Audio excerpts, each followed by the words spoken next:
नमस्कार बच्चों, simplify academy के यूट्यूब चैनल पर आपका बहुत बहुत स्वागत है। My self doctor Shikha Raghuvanshi and I am your biology educator eight simplify academy. आज की क्लास में बच्चों हम इस चैप्टर को खत्म करने वाले हैं और आज हमारा लास्ट टॉपिक जो है इस चैप्टर का वो है पार्चुरेशन एंड लैक्टेशन। ठीक है, सो चलिए शुरू करते हैं बच्चों। देखिए, अगर हम लोग बात करते हैं यहाँ पर बच्चों जेस्टेशन पीरियड की, कि जेस्टेशन पीरियड क्या होता है। देखिए, ह्यूमन बींग्स के अंदर जो प्रेगनेंसी का पूरा जो 9 मंथ्स है उसको हम क्या बोलते हैं, उसको हम लोग बोलते हैं जेस्टेशन पीरियड। सो जेस्टेशन पीरियड क्या होता है बच्चों? It is the duration of complete pregnancy. और ये कितना होता है बच्चों अगर हम ह्यूमंस की बात करते हैं? अगर हम यहां पर ह्यूमंस की बात करते हैं कि जो ह्यूमंस की प्रेगनेंसी है वो कितने दिन की होती है, तो बच्चों यहां पर क्या आंसर हो जाएगा? यहां पर हमें पता है कि जो मैम ह्यूमंस में प्रेगनेंसी का पूरा जो ड्यूरेशन होता है वो होता है अपना 9 मंथ्स। ठीक है, जो 9 मंथ्स का पीरियड है बच्चों, जब तक एक जो एम्ब्रियो है वो डेवलप करेगा, जाइगोट से शुरुआत होगी, मोरूला बनेगा, ब्लास्टोसिस्ट बनेगा, एम्बेड होगा, ठीक है, और एम्ब्रियो की स्टेजेस क्रॉस करेगा और फिर धीरे धीरे वो डेवलपिंग फीटस की तरफ बनेगा। और 9 मंथ्स के बाद जब वो कंप्लीटली फुल्ली रेडी हो जाएगा, वो बॉडी के बाहर क्या हो जाएगा? उसकी हो जाएगी डिलीवरी। ये पूरा का पूरा जो 9 मंथ्स का पीरियड है, जब एक डेवलपिंग फीटस जो है मदर के यूट्रस या वूम्ब में रहने वाला है, उसको हम लोग बोलते हैं जेस्टेशन पीरियड। अब एनसीईआरटी में एक सवाल पूछा गया है कि बच्चों कैट्स एंड डॉग्स का जेस्टेशन पीरियड कितना होता है? It is in the range of 50 to 65 days. ठीक है, इतना रेंज आप याद कर सकते हैं दोनों के लिए। वहीं पर आपसे एक सवाल पूछा गया कि एलिफेंट्स का जो जेस्टेशन पीरियड होता है वो कितना होता है? तो एलिफेंट्स का जो जेस्टेशन पीरियड है बच्चों वो 21 से लेकर 22 मंथ्स के अराउंड होता है। और ये बहुत ही लॉन्गेस्ट पीरियड है ना, बहुत एक सबसे लंबा पीरियड है ये जेस्टेशन पीरियड जो है एलिफेंट्स का। आई होप आपको ये चीज क्लियर हो गई होगी। जेस्टेशन पीरियड क्या होता है? जेस्टेशन पीरियड का मतलब है प्रेगनेंसी का पूरा टाइम पीरियड। ठीक है, चलिए अब बात कर लेते हैं बच्चों पार्चुरेशन की। देखिए, पार्चुरेशन क्या होता है? पार्चुरेशन का मतलब है कि जब एक फीटस जो है वो फुल्ली डेवलप हो गया है, अब टाइम आ गया है उसको बॉडी के बाहर या यूट्रस के बाहर एक्सपेल आउट करने का। ठीक है, उसी प्रोसेस को बच्चों हम लोग बोलते हैं पार्चुरेशन। इसका मतलब पार्चुरेशन को हम और क्या लिख सकते हैं? पार्चुरेशन के लिए हम एक वर्ड लिख सकते हैं चाइल्ड बर्थ। ठीक है, और पार्चुरेशन को ही बच्चों हम लोग लिख सकते हैं delivery of baby. Delivery of baby, इसका मतलब डिलीवरी, चाइल्ड बर्थ, पार्चुरेशन जो है वो एक ही बात है। पार्चुरेशन का मतलब होता है चाइल्ड बर्थ। बेसिकली अगर हम एक लाइन में यहां पर इसको डिफाइन करना चाहते हैं बच्चों, ये क्या हो जाएगा? इसका मतलब हो जाएगा मैम डिलीवरी, पार्चुरेशन का मतलब होता है डिलीवरी और expulsion of baby, expulsion of baby out of the uterus, out of the uterus. 9 months तक वो जो बेबी था, वो जो फीटस था, वो कहां था बच्चों? वो मदर के यूट्रस के अंदर था। तो यूट्रस से उसको एक्सपेल आउट कर देना थ्रू, कहां से निकलता है बच्चों? अगर यूट्रस के बाद हम कहेंगे कि बॉडी के बाहर जो है बेबी डिलीवर हो रहा है, वो कौन सी कैनाल थी? क्या पढ़ा था हम लोगों ने? Through birth canal. और बर्थ कैनाल आप लोगों को याद होगी, बर्थ कैनाल का मतलब होता है मैम सर्विक्स की जो कैनाल है, जिसको हम लोग बोल रहे हैं cervical canal, and plus vagina, इन दोनों को मिलाकर हम लोग बोलते हैं बर्थ कैनाल। यहां पर ये चीज आपको बिल्कुल ही क्लियर होगी कि पार्चुरेशन का मतलब होता है चाइल्ड का बर्थ, यानी कि expulsion of baby out of the uterus through birth canal. उसी को हम लोग बोलते हैं पार्चुरेशन या फिर चाइल्ड डिलीवरी। ठीक है, या फिर चाइल्ड बर्थ। बर्थ कैनाल का यहां पर इंपॉर्टेंट रोल है कि बर्थ कैनाल से ही जो बेबी है वो बॉडी के बाहर आने वाला है जब वो फुल्ली डेवलप हो गया है। अब बच्चों यहां पर एक इंपॉर्टेंट चीज ये है कि जो अपना पार्चुरेशन है ये एक बहुत ही ज्यादा कॉम्प्लेक्स न्यूरो एंडोक्राइन मैकेनिज्म है। यहां पर ये काफी इंपॉर्टेंट चीज है, complex neuro endocrine mechanism. Parturition is complex neuro endocrine mechanism. मतलब यहां पर जब पार्चुरेशन हो रहा है, चाइल्ड का जब बर्थ हो रहा है बच्चों, तो यहां पर हमारा nervous system as well as endocrine system दोनों का बहुत ही इंपॉर्टेंट रोल होता है। अभी हम लोग देखने वाले हैं कि किस तरीके से धीरे धीरे जब कॉन्ट्रैक्शन शुरू होती है मदर के यूट्रस में चाइल्ड डिलीवरी के टाइम पर बच्चों, वहां से मैसेज भेजा जाता है मदर की हाइपोथैलेमस को। जो मदर की हाइपोथैलेमस है वो सिग्नल देती है पोस्टीरियर पिट्यूटरी को टू रिलीज ऑक्सीटोसिन हार्मोन। ठीक है, इसका मतलब क्या है जब चाइल्ड का बर्थ होगा बच्चों, यहां पर हमारा नर्वस सिस्टम भी इन्वॉल्व है क्योंकि हमारी ग्लैंड्स इन्वॉल्व है, और यहां पर हमारा हॉर्मोन्स भी इन्वॉल्व हैं। ठीक है, एंडोक्राइन ग्लैंड क्या करती हैं? एंडोक्राइन ग्लैंड्स वो ग्लैंड्स होती हैं जो हॉर्मोन्स को रिलीज करती हैं। इसका मतलब नर्वस सिस्टम के साथ साथ यहां पर हॉर्मोन्स का भी इंपॉर्टेंट रोल है। हमें पता है hypothalamus is a part of what? Hypothalamus is a part of बच्चों नर्वस सिस्टम। ठीक है, सो हाइपोथैलेमस कहां प्रेजेंट है? हाइपोथैलेमस मैम प्रेजेंट है हमारे ब्रेन एरिया में। ठीक है, ब्रेन में प्रेजेंट है। सो ये बात हमें पता होनी चाहिए कि यहां पर जो अपना पार्चुरेशन है वो एक न्यूरो एंडोक्राइन मैकेनिज्म है और काफी कॉम्प्लेक्स मैकेनिज्म है। इसको आइए डिटेल में पढ़ते हैं। देखिए, ये सवाल बच्चों नीट में आपसे पूछा गया हुआ है कि जो सिग्नल होता है पार्चुरेशन का, जो चाइल्ड बर्थ का सिग्नल है, वो कहां से स्टार्ट होता है? बेसिकली दो चीजें हैं, दो जगह हैं जहां से ये पार्चुरेशन का जो सिग्नल है ये अपना स्टार्ट होता है। देखिए, जो बच्चों यहां पर अपना फुल्ली डेवलप्ड फीटस होता है, फुल्ली डेवलप्ड फीटस, वो क्या करता है? वो यहां पर कुछ केमिकल्स रिलीज करता है जिनको हम लोग बोलते हैं प्रोस्टाग्लैंडिन्स। ठीक है, इसी तरीके से बच्चों प्लेसेंटा जो है वहां से भी हॉर्मोन्स का जो सिक्रीशन है वो बढ़ जाता है। जैसे कि हमने ये पढ़ा था कि जब तक यहां पर बच्चों प्रेगनेंसी मेंटेन रहती है तो प्रोजेस्टेरॉन जो है वो ज्यादा अमाउंट में होता है इन कंपैरिजन टू एस्ट्रोजन। लेकिन बच्चों जब डिलीवरी का टाइम आता है तो प्लेसेंटा से बहुत ज्यादा एस्ट्रोजन रिलीज होता है। एस्ट्रोजन का जो अमाउंट है बच्चों वो बढ़ जाता है इन कंपैरिजन टू प्रोजेस्टेरॉन। और इसी की वजह से, इस एस्ट्रोजन की वजह से क्या होती है बच्चों? एस्ट्रोजन की वजह से यूट्रस की जो एंडोमेट्रियम है वहां पर कॉन्ट्रैक्शन स्टार्ट होती हैं। ठीक है, या हम लिख सकते हैं यहां पर कॉन्ट्रैक्शंस किस में होंगी बच्चों? कॉन्ट्रैक्शंस तो हमें मसल्स में देखने के लिए मिलती हैं, तो हम लिख सकते हैं कि यहां पर यूट्राइन मायोमीट्रियम जो किसकी बनी हुई है बच्चों? हमें पता है यूट्रस की जो मायोमीट्रियम है वो मिलकर बनी हुई है स्मूथ मसल से, तो उनके अंदर ये कॉन्ट्रैक्शंस जो है इंड्यूस करता है। एस्ट्रोजन का हाई अमाउंट जो है ये हमारी यूट्रस की मायोमीट्रियम के अंदर कॉन्ट्रैक्शंस स्टिमुलेट करता है। इसका मतलब एक बार नीट में एक क्वेश्चन पूछा गया था कि सिग्नल ऑफ पार्चुरेशन जो है वो कहां से स्टार्ट होता है? तो दोनों जगह है। जब अपना फीटस जो है बच्चों वो फुल्ली डेवलप हो जाएगा वो भी कुछ ऐसे केमिकल्स रिलीज करता है, और इसी तरीके से प्लेसेंटा जो है आफ्टर कंप्लीटिंग 9 मंथ्स वो क्या करेगा बच्चों? इन दोनों से ही कुछ कुछ केमिकल्स रिलीज होते हैं जो क्या करते हैं बच्चों? ये दोनों में जब सिग्नल इंड्यूस होगा तो यहां पर होती हैं माइल्ड यूटेराइन कॉन्ट्रैक्शंस।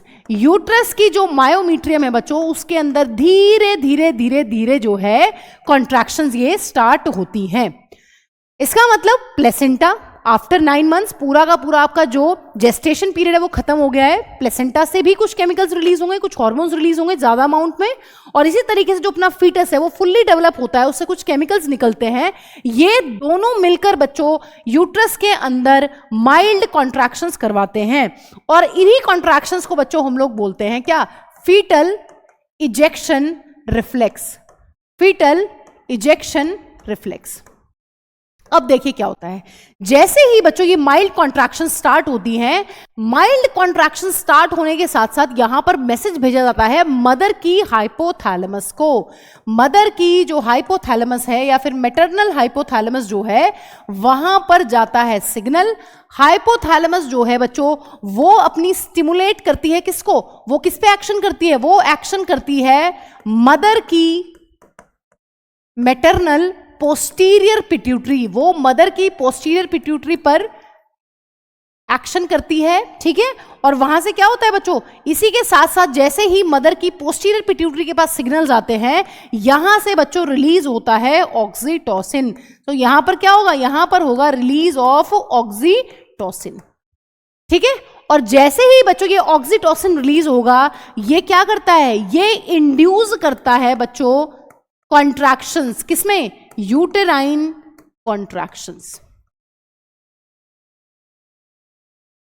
ठीक है, सो आई होप आपको ये चीज क्लियर है। इसको अभी आगे देखते हैं, पहले यहां से समझ लेते हैं। फुल्ली डेवलप्ड फीटस और प्लेसेंटा दोनों से ही सिग्नल जनरेट होते हैं पार्चुरेशन के। हल्की हल्की माइल्ड यूट्रस में कॉन्ट्रैक्शन स्टार्ट होती हैं जिनको हम लोग बोलते हैं फीटल इजेक्शन रिफ्लेक्स। ठीक है, ये स्टार्ट होता है, इनिशिएट होता है मदर की हाइपोथैलेमस के पास मैसेज जाता है कि कॉन्ट्रैक्शन स्टार्ट हुई हैं, वो मैसेज सेंड करती है पोस्टीरियर पिट्यूटरी को कि मैंने जो हार्मोन आपके अंदर स्टोर किए हुए बना के ऑक्सीटोसिन, आप उसको रिलीज करिए। तो ये ब्लड में जब ये हार्मोन रिलीज होता है, ये किस पे जाके एक्ट करता है बच्चों? ये हार्मोन जो है वो एक्ट करता है जाकर यूट्रस की मसल्स के ऊपर, और उसमें ये करवाता है कॉन्ट्रैक्शंस। अब क्या होगा बच्चों, अब यहां पर एक बहुत ही इंटरेस्टिंग चीज ये है बच्चों, जैसे जैसे कॉन्ट्रैक्शंस होंगी वैसे वैसे ऑक्सीटोसिन का जो अमाउंट है वो और ज्यादा रिलीज होगा। ऑक्सीटोसिन का अमाउंट रिलीज होगा, वो यूट्रस को और ज्यादा कॉन्ट्रैक्ट करवाएगा। जितना ज्यादा यूट्रस कॉन्ट्रैक्ट होगा उतना ही ज्यादा ऑक्सीटोसिन दोबारा से रिलीज होगा। तो यहां पर क्या है बच्चों, एक स्टिमुलेटरी रिफ्लेक्स बन जाता है। यहां पर क्या होता है, यहां पर हो जाता है एक stimulatory reflex between release of oxytocin and uterine contractions. Uterus की जो मायोमीट्रियम है उसके अंदर जो कॉन्ट्रैक्शंस हैं वो उतनी ही ज्यादा होंगी जितना ज्यादा ऑक्सीटोसिन रिलीज होगा। तो मतलब जैसे कि कॉन्ट्रैक्शन बढ़ेंगी, ऑक्सीटोसिन का अमाउंट भी बढ़ेगा, ऑक्सीटोसिन का अमाउंट बढ़ेगा तो कॉन्ट्रैक्शंस बढ़ेंगी। तो दोनों क्या है, दोनों एक दूसरे को स्टिमुलेट कर रहे हैं। सो यहां पर बच्चों हमें देखने के लिए मिलने वाली है स्ट्रॉन्गर एंड स्ट्रॉन्गर कॉन्ट्रैक्शंस। बहुत पेनफुल कंडीशन होती है बच्चों, यहां पर हमें चाइल्ड बर्थ से पहले बहुत ज्यादा कॉन्ट्रैक्शंस देखने के लिए मिलती हैं यूट्रस के अंदर। अब क्या होगा बच्चों, फाइनली हमें पता है कि ma'am baby will be delivered out, baby is delivered out. और साथ ही साथ क्या होगा बच्चों, साथ ही साथ प्लेसेंटा जो है उसको भी एक्सपेल्ड आउट कर दिया जाता है out of the uterus. Placenta is also expelled out of the uterus, placenta भी बाहर आ जाता है। अगर आपसे कोई पूछ ले, आपके एनसीईआरटी में एक सवाल पूछा गया है कि अगर किसी को लेबर पेन्स नहीं होती हैं, पार्चुलेशन के टाइम पर जो पेन्स होते हैं बच्चों उनको हम लेबर पेन्स बोलते हैं, ठीक है, अगर वो किसी को नहीं होती तो डॉक्टर कौन से हार्मोन के इंजेक्शंस वहां पर देते हैं? तो आंसर विल बी ऑक्सीटोसिन, क्योंकि ऑक्सीटोसिन ही बच्चों वो हार्मोन है जो यूट्रस की मायोमीट्रियम के अंदर कॉन्ट्रैक्शंस को स्टिमुलेट करता है। ठीक है, तो ये बात आपको ध्यान रखनी है। और इस तरीके से इंपॉर्टेंट चीज है कि बेबी का हेड पहले बाहर आता है, फिर बेबी बाहर आता है, फिर एम्ब्रिकल कॉर्ड, और फिर साथ ही साथ पूरा का पूरा जो प्लेसेंटा है उसको भी पूरा का पूरा बाहर निकाल दिया जाता है। ठीक है, और बच्चों यहीं पर साथ ही साथ रिलैक्सिन हार्मोन का भी इंपॉर्टेंट रोल है, इसको एनसीईआरटी मेंशन नहीं करती है। हमने पढ़ लिया है कि रिलैक्सिन कहां कहां से रिलीज होता है। रिलैक्सिन अपना रिलीज होता है कॉर्पस लूटियम से, और थोड़ा बहुत रिलैक्सिन जो है बच्चों प्लेसेंटा भी रिलीज करता है। किस चीज के लिए? To relax pubic symphysis, to relax pubic symphysis।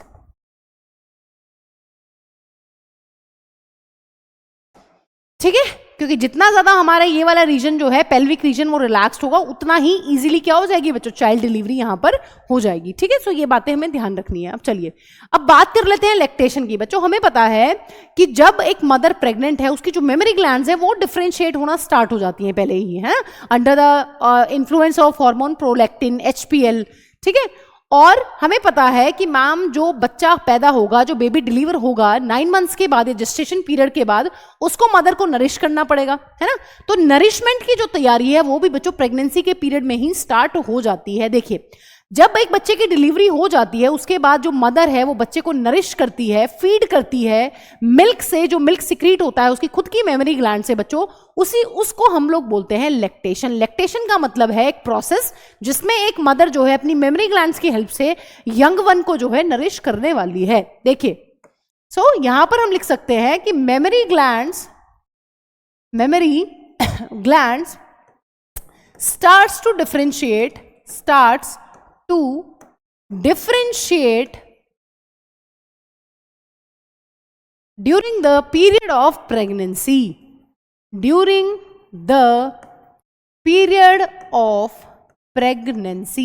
जब एक वुमेन जो है वो प्रेग्नेंट है तभी उसकी जो मेमोरी ग्लैंड्स हैं वो डिफरेंशिएट करना स्टार्ट कर चुकी हैं, and they start to produce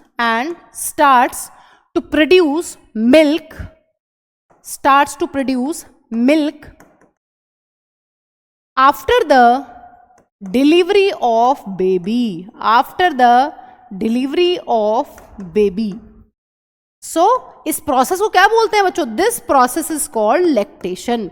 this process is called lactation. और लैक्टेशन से क्या करने वाली है बच्चों? Mother. This process helps mother, this process helps mother to nourish young ones, to nourish newborn, to nourish new born. So जो new born baby हुआ है उसको नरिश करने में ये हेल्प करती हैं ऑफ कोर्स। सो हमें यहाँ पर दो इंपॉर्टेंट बातें ये पता होनी चाहिए कि बच्चों प्रेगनेंसी के टाइम पर देखिए दो हार्मोन्स थे, ह्यूमन प्लेसेंटल लैक्टोजन और दूसरा हार्मोन है बच्चों अपना prolactin.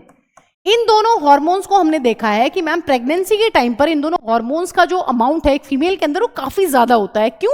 Because what they do, they actually differentiate mammary glands for milk secretion. तो मिल्क का यहां पर बहुत ज्यादा प्रोडक्शन जो है होता रहता है। लेकिन मिल्क जो है वो इजेक्ट कब होगा बच्चों? जो मिल्क है वो बॉडी के बाहर कब निकलेगा, है ना? अगर हम बात करते हैं मिल्क इजेक्शन की, कि जो अपनी डक्ट थी, क्या बोलते थे बच्चों? Lactiferous duct. लेक्टिफेरस डक्ट से जो मिल्क है वो कब बाहर आएगा, है ना? तो जो मिल्क का इजेक्शन होता है बच्चों वो होता है under the influence of hormone oxytocin.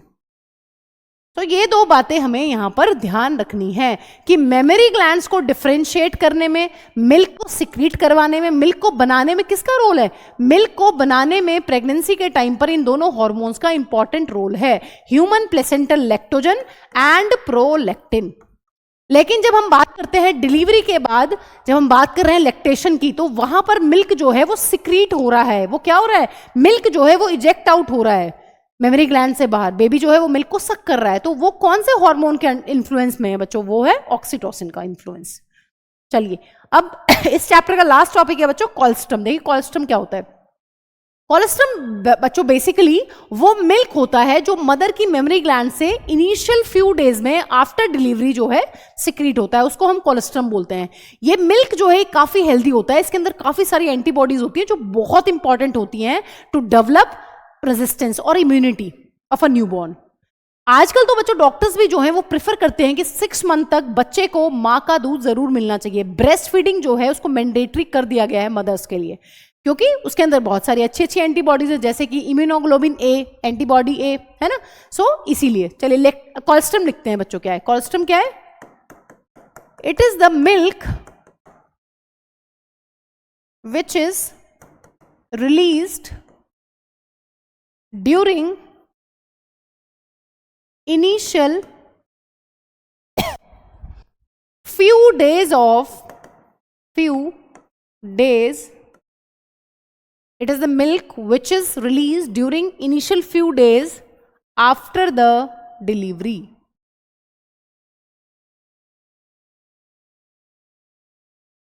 ठीक है? और इसमें क्या होता है बच्चों? it contains large amount of antibodies।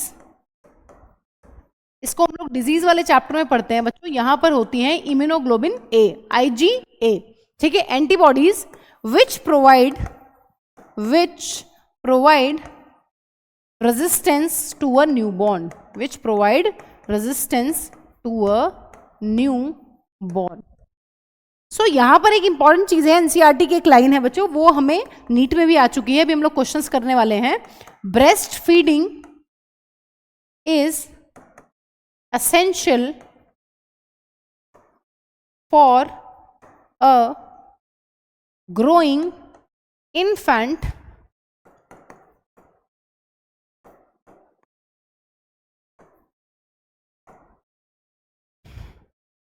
To develop disease resistance. ठीक है? ब्रेस्ट फीडिंग जो है, और ये बहुत इंपॉर्टेंट है डिजीज रेजिस्टेंस के लिए, और ये डॉक्टर्स भी इसको क्या करते हैं बच्चों? डॉक्टर की रिकमेंडेशन होती है कि एक न्यू बॉर्न बेबी को मदर का मिल्क जरूर मिलना चाहिए, रिकमेंडेशन।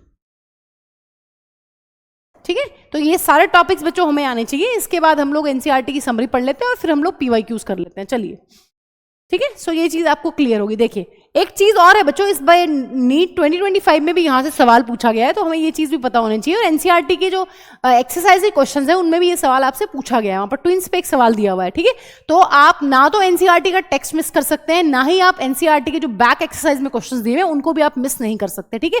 उसके बाद आपको नीट में कुछ नहीं आने वाला है। देखिए अगर हम बात करते हैं मोनोजाइगोटिक ट्विंस या फिर आइडेंटिकल ट्विंस, देखिए हमें पता है फर्टिलाइजेशन के टाइम पर क्या होता है बच्चों, ये एक एग है और एक स्पर्म जो है मैम वो इसको करता है फर्टिलाइज, ये एक स्पर्म है। ये दोनों जब एक दूसरे से मिलते हैं बच्चों, ये क्या बनाते हैं, ये बनाते हैं एक स्ट्रक्चर जिसको हम लोग बोलते हैं जाइगोट। जाइगोट जो है वो फर्दर क्लीवेज कर करके डिफरेंट स्ट्रक्चर्स में बच्चों इवॉल्व होता है, जैसे कि मोरुला बनता है, ब्लास्टोसिस्ट बनता है जिसकी इम्प्लांटेशन होती है। अब बच्चों कई बार क्या होता है, जब क्लीवेजेस चल रही होती हैं तो ये जाइगोट होता है, एक सिंगल जाइगोट जो है बच्चों वो दो में टूट जाता है। यही वाला जो सिंगल जाइगोट है क्लीवेज के टाइम पर इसके दो पीसेस हो जाते हैं। मतलब ये जो जाइगोट है ये भी 2n है और यहां पर ये दो नए जाइगोट बने हैं बच्चों, ये भी 2n है। और ये फर्दर क्या करते हैं बच्चों, ये फर्दर जो है ग्रो करते हैं अलग अलग ब्लास्टोसिस्ट में, और ये दोनों जो है इम्प्लांट हो जाते हैं। दोनों का ही क्या हो जाता है बच्चों, दोनों का ही हो जाता है इम्प्लांटेशन। तो बच्चों क्या होगा, यहां पर एक ही स्पर्म था, एक ही यहां पर ओवम था और जाइगोट भी एक ही था, एक ही जाइगोट के यहां पर दो टुकड़े हुए हैं। इसका मतलब मैम जो इनका जेनेटिक मेकअप है वो भी क्या है, यहां पर दोनों का जो दोनों बच्चे होंगे बच्चों उनका जेनेटिक मेकअप जो है वो होने वाला है सेम। सेक्स भी क्या होगा बच्चों, दोनों बच्चों का जो सेक्स है वो भी होगा सेम, दोनों की शक्ल जो है वो भी बिल्कुल सेम होगी। इसका मतलब ऐसे ट्विंस को बच्चों हम लोग बोलते हैं मोनोजाइगोटिक ट्विंस या फिर आइडेंटिकल ट्विंस, क्योंकि इनका जेनेटिक मेकअप भी सेम है, इनका सेक्स भी सेम है और ये देखने में भी बिल्कुल सेम होंगे, ठीक है बच्चों, क्योंकि ये एक ही जाइगोट से बने हैं। लेकिन बच्चों कई बार क्या होता है, एक फीमेल जो है वो एक मंथ में 2 ओवर रिलीज कर देती है। इसका मतलब फीमेल में एक ओवम इस वाली फेलोपियन ट्यूब में भी पड़ा हुआ है और एक ओवम जो है वो इस वाली फेलोपियन ट्यूब में भी पड़ा हुआ है। मतलब यहां पर जो ओवरी थी उसने भी सेकेंडरी oocyte रिलीज किया है और यहां पर जो ओवरी थी उसने भी एक सेकेंडरी oocyte रिलीज किया हुआ है। और एम्पुलरी इस्थमिक जंक्शन पर बच्चों जाइगो वो जो है अपने ओवम वो पड़े हुए हैं या सेकेंडरी oocyte जो है पड़ा हुआ है। अब क्या हुआ है, यहां से बहुत सारे स्पर्म्स आ रहे हैं, कुछ स्पर्म्स इधर जाएंगे कुछ इधर जाएंगे, तो यहां पर ये दोनों ओवम जो है या दोनों सेकेंडरी oocyte जो है बच्चों ये दोनों स्पर्म से फर्टिलाइज हो जाते हैं। तो यहां पर 2 जाइगोट बनेंगे, एक जाइगोट बन गया है यहां और दूसरा जाइगोट बन गया है बच्चों यहां। अब यहां पर ये इंटरेस्टिंग सोचने की बात है क्योंकि दो यहां पर जो जाइगोट बन रहे हैं दोनों में अलग अलग ओवम है, अलग अलग स्पर्म है, तो यहां पर जो जेनेटिक मेकअप होगा वो दोनों का डिफरेंट होगा। सेक्स जो है वो डिफरेंट भी हो सकता है, सेम भी हो सकता है। से फॉर एग्जाम्पल अगर यहां पर बच्चों एक्स क्रोमोसोम वाला स्पर्म आया है और यहां पर वाई वाला आया है तो ये गर्ल बनेगी वो बॉय बनेगा। लेकिन से फॉर एग्जांपल ऐसा भी हो सकता है कि दोनों स्पर्म्स जो फर्टिलाइज करें वो दोनों एक्स वाले हो या दोनों वाई वाले हो, लेकिन इनका जो जेनेटिक मेकअप है वो डिफरेंट होगा। तो यहां पर शक्ल दोनों की क्या होने वाली है, यहां पर जो शक्ल है जो फीचर्स हैं वो दोनों के अलग होने वाले हैं, ठीक है। सो ये बात आपको पता होनी चाहिए। ऐसे ट्विंस को बच्चों हम लोग बोलते हैं डायजाइगोटिक या फिर नॉन आइडेंटिकल या फिर फेटर्नल ट्विंस। तो इस बार नीट में 2025 में ये क्वेश्चन पूछा गया था, ठीक है, अभी डिस्कस कर रहे हैं। सो आपको ये चीज बिल्कुल ही बच्चों यहां पर क्लियर होनी चाहिए कि मोनोजाइगोटिक ट्विंस जो हैं वो एक जाइगोट से बनते हैं और जो अपने डायजाइगोटिक ट्विंस हैं वो मैम 2 अलग ओवम 2 अलग स्पर्म जो हैं वो 2 अलग जाइगोट बनाते हैं, ठीक है। तो ऐसे होता है। चलिए समरी पढ़ लेते हैं बच्चों। Humans are sexually reproducing and viviparous. Viviparous होते हैं जो बच्चों को जन्म देते हैं। सेक्सुअल रिप्रोडक्शन हमें पता है हमारे अंदर सेक्सुअल रिप्रोडक्शन होती है। Male reproductive system is composed of a pair of testis, a male sex accessory ducts and accessory glands and external genitalia. ये हम पूरा डिटेल में पढ़ चुके हैं। ईच टेस्टिस हैज 250 कंपार्टमेंट्स बच्चों जिनको हम लोग बोलते हैं testicular lobules and each lobule contain कितने बच्चों 1 से 3 highly coiled seminiferous tubule, 1 to 3 seminiferous tubule. Each seminiferous tubule is lined by spermatogonia and Sertoli cells. ये हमारी होती है नर्स सेल्स जो न्यूट्रिशन प्रोवाइड करती हैं बच्चों। और स्पर्मेटोगोनिया मैम वो जर्म सेल्स होती हैं जो आगे चल के बनाने वाली हैं स्पर्मेटोजोआ यानी कि स्पर्म्स, ठीक है। Spermatogonia undergoes undergoes meiotic division leading to sperm formation, ये हमने पढ़ लिया है। वेयर सर्टोरी सेल जो है वो न्यूट्रिशन प्रोवाइड करती हैं to dividing germ cells. The Leydig cells outside the seminiferous tubule, जो अपनी पड़ी हुई हैं इंटरस्टिशियल स्पेस के अंदर बच्चों, वो क्या करती हैं, वो बनाती हैं और सिक्रीट करती हैं टेस्टिकुलर हार्मोन्स, जिनको हम लोग बोलते हैं एंड्रोजन्स। और एंड्रोजन का एक एग्जाम्पल है यहाँ पर टेस्टोस्टेरोन, जो हम बहुत कॉमनली जिसको पढ़ते रहते हैं। The male external genitalia is called पीनस। Female reproductive system consist of, बच्चों क्या क्या होता है फीमेल रिप्रोडक्टिव सिस्टम में? A pair of ovaries, a pair of oviducts, एक होता है अपना यूट्रस, वेजाइना, एक्सटर्नल जेनिटेलिया, और a pair of mammary glands. ठीक है, यहां पर हमें पता है जो ग्लैंड्स है मैम वो मेल की तरह वहीं पर नहीं पड़ी हुई है, ये थोड़ा सा दूर है लोकेशन वाइज। ठीक है, ये थोरैसिक कैविटी में पड़ी हुई है। देखिए, the ovaries produce female gamete ovum and some steroid hormones, जिनको हम लोग बोलते हैं ओवेरियन हार्मोन्स, जैसे कि अपना बच्चों oestrogen and progesterone. Ovarian follicles in different stages of development are embedded in the stroma, ये हमें पता है। स्ट्रोमा के अंदर होते हैं अपने सारे के सारे फॉलिकल्स, प्राइमरी, सेकेंडरी, टर्शरी, और ग्राफिन और मैच्योर फॉलिकल, ये सारे के सारे स्ट्रोमा में हमें देखने के लिए मिलते हैं। The oviducts, uterus, vagina are female accessory ducts. The uterus has 3 layers, namely perimetrium सबसे बाहर वाली, मायोमीट्रियम बीच वाली, और एंडोमीट्रियम जो है वो अंदर वाली वॉल होती है। The female external genitalia include mons pubis, बच्चों जिसपे फैट, स्किन और हेयर्स होते हैं। लेबिया मेजोरा पेयर्ड और लेबिया माइनोरा ये भी पेयर्ड। हाइमेन एंड क्लीटोरिस, ये सारे के सारे क्या है बच्चों, ये हमारे फीमेल के एक्सटर्नल जेनिटेलिया के कंपोनेंट्स हैं। The mammary gland are one of the female secondary sexual characteristics. ठीक है, हमें पता है। चलिए, spermatogenesis results in the formation of sperms that are transported by the male sex accessory ducts. A normal human sperm is composed of, sperm के पास क्या क्या होता है बच्चों, एक हेड, एक नेक, एक middle piece and one tail. The process of formation of mature female gamete is called oogenesis. Female gamete के बनने की जो प्रोसेस है बच्चों, उसी को हम लोग बोलते हैं oogenesis। जैसे मेल्स के केस में हम लोग बोलते हैं spermatogenesis. The reproductive cycle of female primates mammals की जो रिप्रोडक्टिव साइकिल होती है उसको हम लोग बोलते हैं menstrual cycle. Menstrual cycle starts only after attaining sexual maturation या फिर puberty, that we know. During ovulation only 1 ovum is released per menstrual cycle. ठीक है, कभी कभी 2 भी हो जाते हैं, तभी बच्चों डायजाइगोटिक ट्विंस बनते हैं। The cyclic changes in the ovary and the uterus during menstrual cycle are induced by changes in the level of pituitary and ovarian hormones. ये भी हम पढ़ चुके हैं कि जो पिट्यूटरी के हॉर्मोन्स हैं वो अपना इफेक्ट किस पर डालते हैं बच्चों, वो अपना इफेक्ट डालते हैं ओवरी के ऊपर, और फिर ओवरी से जो हॉर्मोन्स निकलते हैं वो अपना इफेक्ट डालते हैं यूट्रस के ऊपर। ठीक है, after coitus sperms are transported to the ampulla where the sperm fertilizes the ovum leading to the formation of diploid zygote. The presence of X or Y chromosome in the sperm determines the sex of the embryo या फिर sex of the zygote या फिर sex of the baby. तो sex of the जो baby है बच्चों वो fertilization के टाइम पर ही decide हो जाता है। The zygote undergoes repeated mitotic divisions और इन mitotic divisions को हम लोग बोलते हैं क्लीवेज। ठीक है, स्पेशल टाइप की mitotic divisions हैं to form a blastocyst, और ये blastocyst जो है इसी का होता है बच्चों इम्प्लांटेशन इन द यूट्रस, और उसी को हम लोग बोलते हैं इम्प्लांटेशन के बाद कि प्रेगनेंसी जो है वो स्टार्ट हो गई है। After 9 months of pregnancy, fully developed fetus is ready for delivery. The process of childbirth is called parturition, which is induced by a complex neuroendocrine mechanism involving cortisol, estrogen, and oxytocin. Mammary glands differentiate during pregnancy and secrete milk after childbirth. The newborn baby is fed milk by the mother. उस period को हम लोग बोलते हैं lactation, उस process को हम लोग बोलते हैं lactation during the initial few months of growth. So जो ब्रेस्ट फीडिंग है बच्चों, डॉक्टर्स को 6 months तक तो बोलते ही बोलते हैं कि मदर को बच्चे का जो मिल्क है वो बच्चे को मिल्क जो है वो जरूर फीड करवाना चाहिए। सो विद दिस बच्चों, with this topic we have finish chapter number 2, और नेक्स्ट क्लास में बच्चों हम लोग स्टार्ट करेंगे अपना chapter 3, that is reproductive health.